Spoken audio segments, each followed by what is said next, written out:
checks like Nike. Let me give you a good night kiss. Well, don't we have a lot to talk about? So what is up, YouTube? I just came back from work. I got let go a little early, which is perfect because I was waiting to come home and make this video. Now, if you guys have been following me for a while and you've been subscribed to my channel for probably like maybe a year, a little under a year, you know I've made a video about D'Angelo and Karl pairing up like twice. I tried it twice. I tried speaking it into existence twice. And so, let's call this thrice, because it finally happened. Now, trade deadline. I love trade deadline. It's the only deadline that I like. And although All-Star Weekend is like my favorite time of the year, trade deadline is not far from All-Star Weekend. So, just adds to all the madness, the fun. March Madness is coming up. This is a great time to play basketball, I'll tell you that. So, as you guys know, the Minnesota Timberwolves have been longing to stop losing because they suck. Now, at first I saw that 14 trade and I was like, what the hell are you guys doing? I don't want these guys. I didn't want Allen Crabbe. I don't care about these people. But it's called because they were just shifting things around to make room for the one, the only D'Angelo Russell. Now, if you watched the 2015 NBA draft, you know that we had great prospects coming in. Number 1 pick, Karl-Anthony.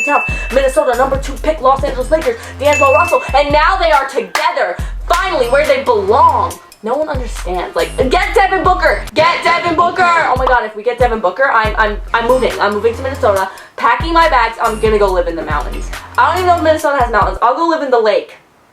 So let's talk about this. What does this mean? I know I'm talking really fast, but we gotta keep up. We gotta keep up. There's a lot to talk about. As a Timberwolves fan, this is amazing. I'm no longer walking away when people ask me, what team do you like? I'm like, oh, what? I'm getting a phone call. And I'm not going to do that anymore. You know why? You know why? Because I don't get phone calls. Also, because they are going to, this is going to be like the best little 1-2 punch. You know? I'm sorry.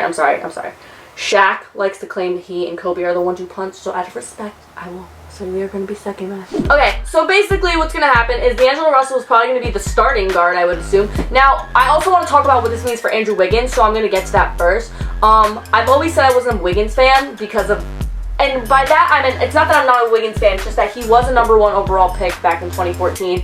We traded K-Love for him. So it's kind of like, I mean, if you guys saw Wiggins play in high school, he was an absolute monster. Like, Andrew Wiggins was a beast.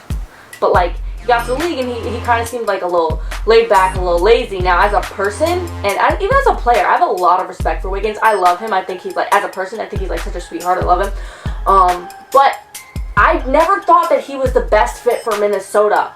And the reason I think that is because I don't think he needs to have all the weight on his shoulders. I think as a role player, Wiggins will go so much further than he can as being the star of the team. Now, Karl-Anthony Towns and Zach LaVine were kind of like helping him in that sense because they were like a trio, so they were all averaging like 20 points per game, and then Zach left, and Timberwolves have been having so much trouble since then.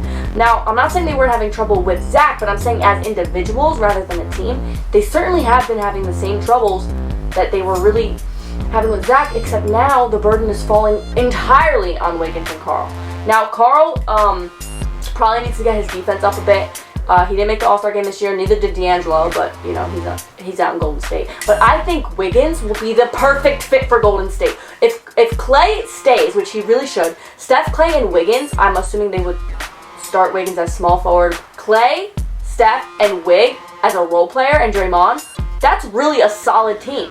Yeah, of course, I mean, you're replacing Andrew Wiggins with Kevin Durant, but I think when the Warriors come back this season, they supposedly said that they wanted to keep Steph.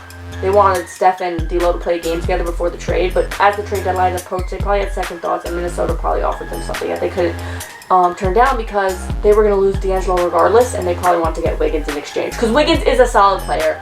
I just think he wasn't supposed to stay in Minnesota.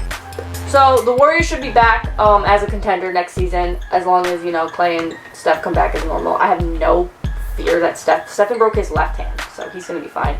Klay is a spot-up shooter. He should also be fine. Now for the Timberwolves, we should be more than fine. D'Angelo Russell can run the show. He took Brooklyn from a shitty team. I literally made a video saying, who wants to play in Brooklyn? And then the next season, they were a playoff contender. Like, nobody knew that was going to happen. D'Lo is a very solid player. Playing alongside Karl, I'm very excited. Now, usually I like a point guard, shooting guard duo. But Karl-Anthony Towns is my favorite big man in the league, period. And D'Angelo Russell is, I like D'Lo, I'm a fan of D'Lo. So, seeing this happen in my own not my town, I don't live anywhere near Minnesota, on my own team is going to be wonderful because I have been constantly let down one time after another ever since they traded Levine. Seriously, like Flip died, then Zach left, and then they got rid of Teague, which was even like a punch in my face. Then they did some stupid trade the other day, a 14 trade, and I'm just like, what's going on, Minnesota? We suck, hello? Jimmy Butler, wait, the Jimmy Butler shit was the worst. He came and then left. Please let me know your thoughts down below. I can talk about this forever. I don't even want to talk about stats. Now, I've made a video about this twice before, so if you haven't heard enough from me, go watch those two. Seriously. And this is my third one, and this is my final one because it's finally happening, and I don't want to see all you bandwagon ass bitches hop on the Minnesota bandwagon because it's been a really, really tough journey. Like, really tough. And I'm very excited for what the future holds. Now, guys, just don't get injured, play well, do your thing, you know, I'm just here to watch. So thank you guys for watching. This is going to be the first video I've uploaded since my last video. I have a lot of stuff recorded, so I will be uploading those. I haven't been in the really mood to edit or record and stuff, but I'm going to start that up again. So thank you guys for watching.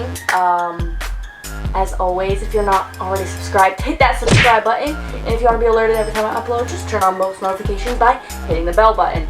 So, comment down below what you think. Like this video so I could keep grinding from Steph's Corner. I was on a roll last month, so I will get back to doing that. So, thank you guys for watching. Mamba forever. Nike out. Nigga, get your ass checked like a fucking Nike.